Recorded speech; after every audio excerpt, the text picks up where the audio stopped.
Glad to be back. And in this episode, I would like to show you how to select something a little more complicated than I did in my last video, which was a little girl which had nice, clean, hard edges. Let's say, in this particular case, you wanted to replace this nice blue sky, for whatever reason, with this stormy sky. Well, can you imagine, even with the pen tool, if you had to select that sky out and you had to go around every leaf and every branch in this image?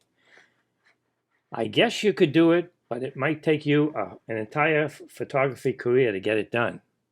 Well, there is a simple way to do this.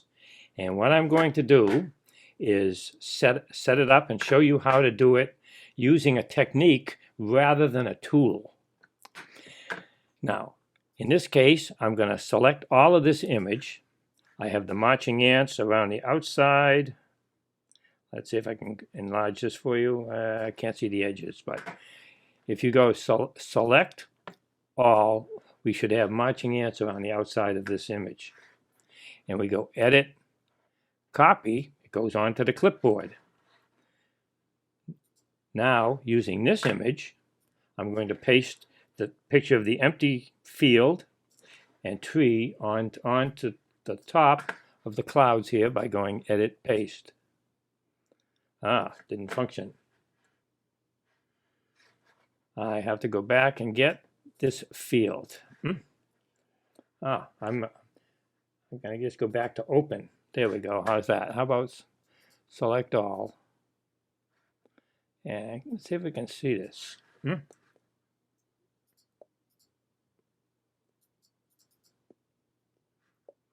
Yeah, get that down a little bit. I wish to get this size of this image down a little bit. Hopefully it's open in Photoshop and not the viewer. Well, there we go. And I just wanted to make sure that you could see that we had the marching ants around the outside edge here. So we're going to go select.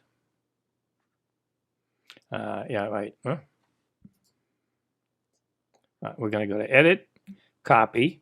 And what's physically Photoshop is doing is taking everything inside the marching ants, which in this case is the entire image, and putting it on the clipboard.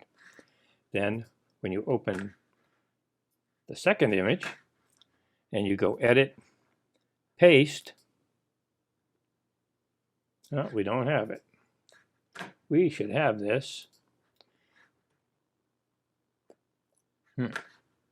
That's a mystery here for me momentarily.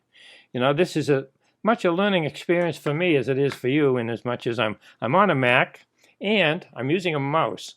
I'm more accustomed to using a Wacom pen tool, which has it's much more touchy-feely, it has pressure sensitivity, and unlike the mouse. Nonetheless, it's doable no matter what tools you have available. And we should be able to copy this. How about File New? Let's try to see if this will go. Say, let's create this. It's on transparent. We should be able to go to Edit, Paste. There it is. And now I know it's on the clipboard. So let me go back to all the way back. Find my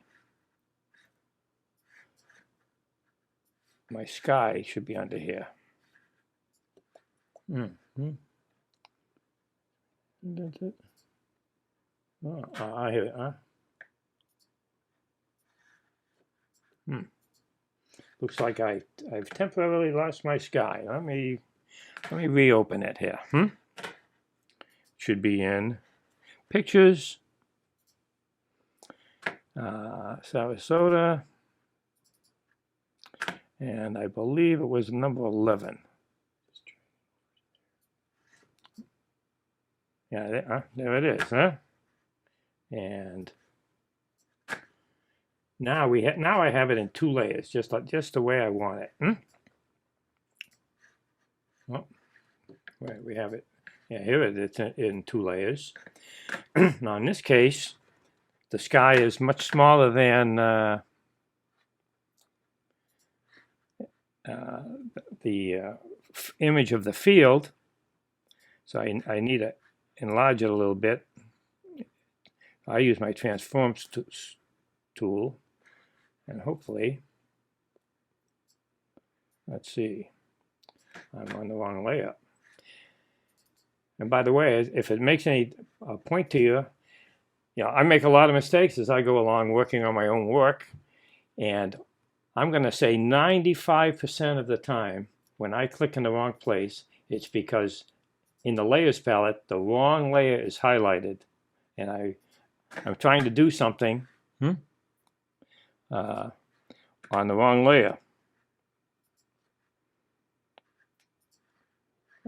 Here we go. Now I'm going to make the sky this size. And what I want to do is reverse. I want to put the tree on top.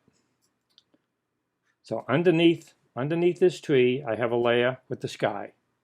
That's what's important here. And I need to select out the sky so that and cut it out so that you can see the clouds below. Well, I don't care if you use the pen tool or the polygon lasso tool or the freehand tool, trying to select out around every leaf and every branch in this tree is going to be next to impossible. Let me show you a quick trick. If you go to Layer,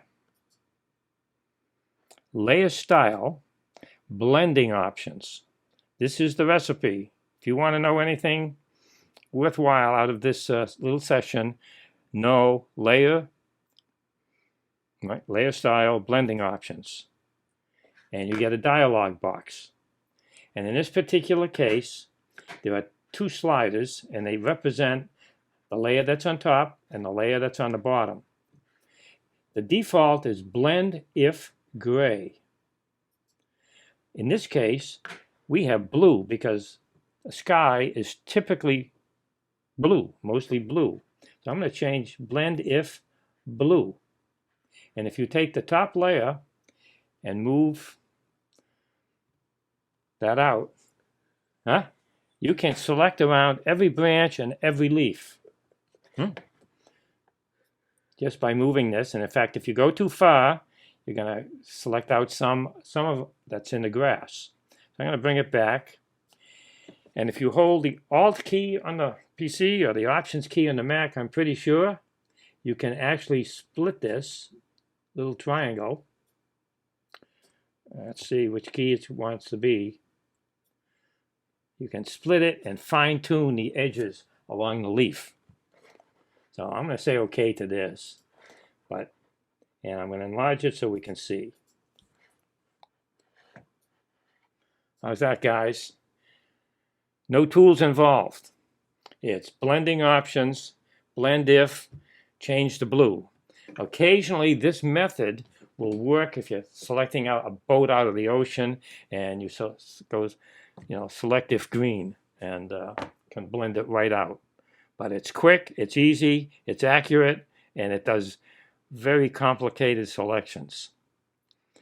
So that's pretty much what I have to say today. And I hope you enjoyed it, and I hope you can do it.